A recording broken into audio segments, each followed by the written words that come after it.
Scene one, take one. Mark it. Yeah. The model you sent me must be defected or something. Alright, we'll cut there. And then, yeah, because only for the end there, just hearts on heat.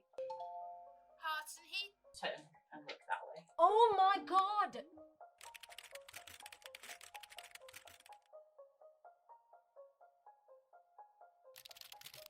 Okay. COVID made any day-to-day task impossible, let alone anyone working in theatre, film, television. All these art forms require teamwork, groups of people, which Boris right now... No, this is not the time. And yet, at the height of the pandemic in the UK, around July and August, I managed to get a small team together and we did the impossible. And I know that like half a dozen celebrities have also said, we did a film. Impressive, well done, but... We are the gold standard. You're back there in Hollywood making movies right now because of us. Really, all the skills and information you need to know how to safely make a film during COVID, it's all online. Government websites have released the guidelines. While it's not really worked out for the bigger productions, We are creating thousands of jobs. if you're a low budget, small indie crew, you can absolutely still get on it. The reason I was confident enough to even take the project forward into production was because I had the right script. And it seemed to suit what I had available to me. It was a one location script, so minimal amount of time moving crew, a maximum amount of time rolling camera. It was a two cast story, and even the two actors were interacting over a computer screen, so there was no risk of kind of exchanging germs mid-performance. There were no VFX, no dynamic camera movements. It was just simple to make. In COVID, I think you have to maybe think about, okay, well, what resources do I have available to me? What limitations do I have? And see if you can make that part of the creative process. The trouble with casting now is that any physical space is essentially a safety risk. So the only method you can really do is online auditions. I'm someone that really likes to meet, have a bit of small talk before we get into the audition, and trying to replicate that kind of open, welcoming environment online, it's challenging. But again, you just have to plan it out. If you want a speedy casting, I recommend having agents that you've spoken to before, send them the script and just ask them to recommend people in their talent pool. I don't think people do this. An agent's job is to promote their talent. Ask them to. They want their talent to get booked, especially new talent, especially when there's not as much work at the minute for new talent. Those agents then got those performers to send me self-tapes, anyone that I liked. I just asked for a 20-minute audition online. Really easy and efficient way to do this is to just set up a Google Doc with available slots of like 20 minutes at a time and just send them to the agents. You can end up doing almost all of the work and you don't have to. The positive aspect of auditioning online is that you then can record the Skype call and you have a really nice close-up of your performer. I actually managed to edit different audition performances side by side so I could see what different pairings of different performers might look like, might sound like, and I made a decision from there. You absolutely can cast people online, you just have to be smart about it. Pre-visuals, the visuals pre. I really like to think about the logistics of a shoot day, because if you're going with a plan, you finish on time. I'm going to say that again for the producers at the back. If you go in with a plan, you finish on time. And that plan doesn't have to be set in stone, you know. More often than not, you get on set and you just throw it away. But you don't go in with an empty holster to a gunfight. I had access to the property that we were filming at, so I took photos of the room that we would be in to send the DP and give them an idea of the space, give them a chance to think about any creative ideas they had. I specifically took pictures from angles that I kind of saw in the film and put those together in like a basic animation.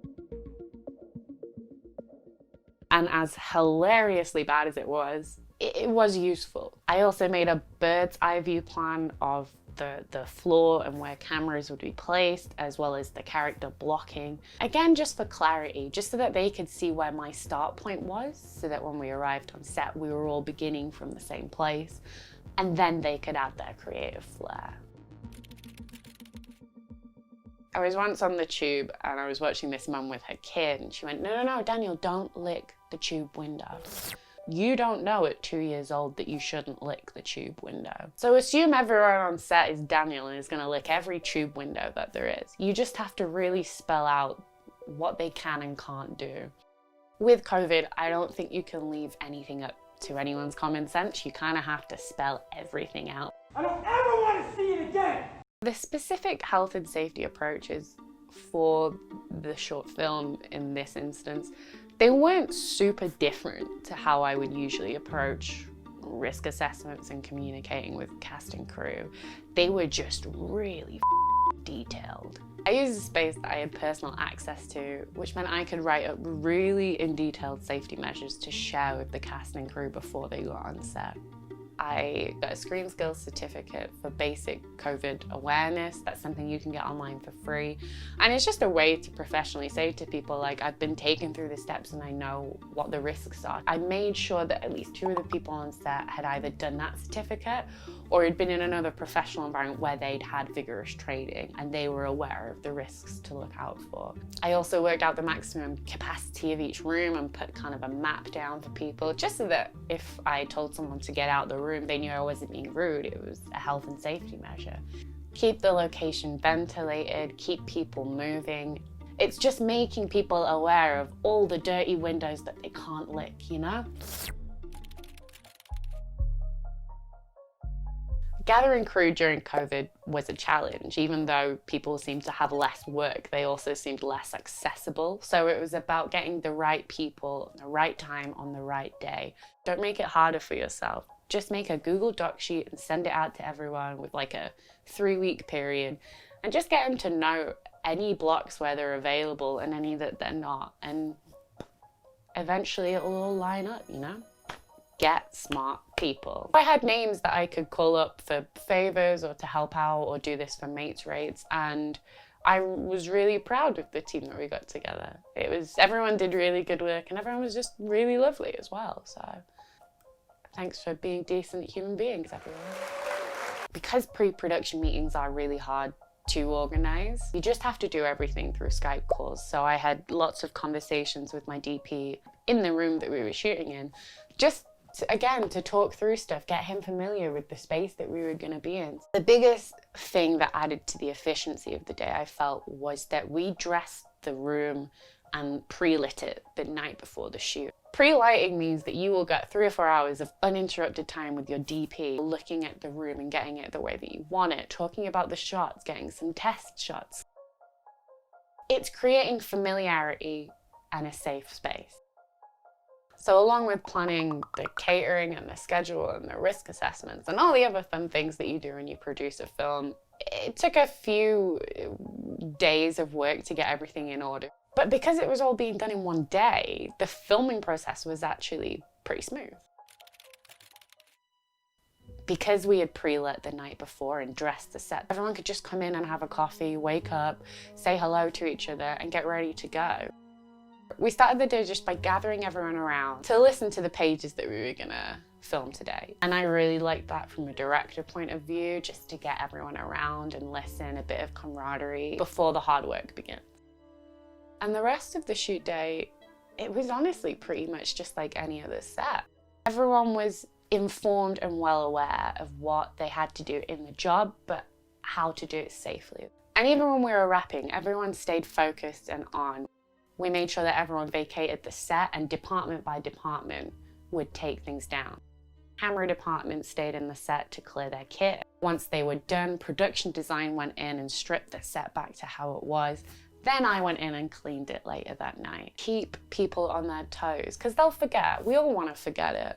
But it's your job as the filmmaker, if you're leading this project, to keep everyone safe so that in 2 weeks' time, they can still go and do the work. Stay alert, save lives. That's horrible. Ew, Boris. We must stay alert. After the shoot, all the cast and crew were encouraged to stay in touch and, you know, let each other know if they felt ill afterwards. As far as I'm aware, everyone was okay from the shoot. I can't tell you to not go and film, but so many things have happened this year that could just discourage someone from even pursuing this career. And I don't want people to feel like you can't do anything. You absolutely can. It's just really hard at the minute. How much do you want it? How much do you care? And then can you do it safely? At the end of the day, you need to make what you can, but in the safest way possible. This has been useful. If you want to see the short film that I made, anything like that, like spread some internet love. I just want people to make stuff and stay safe. Do you understand what I want? Do you understand the responsibility that you have? Because I will deal with Okay, I think we're done.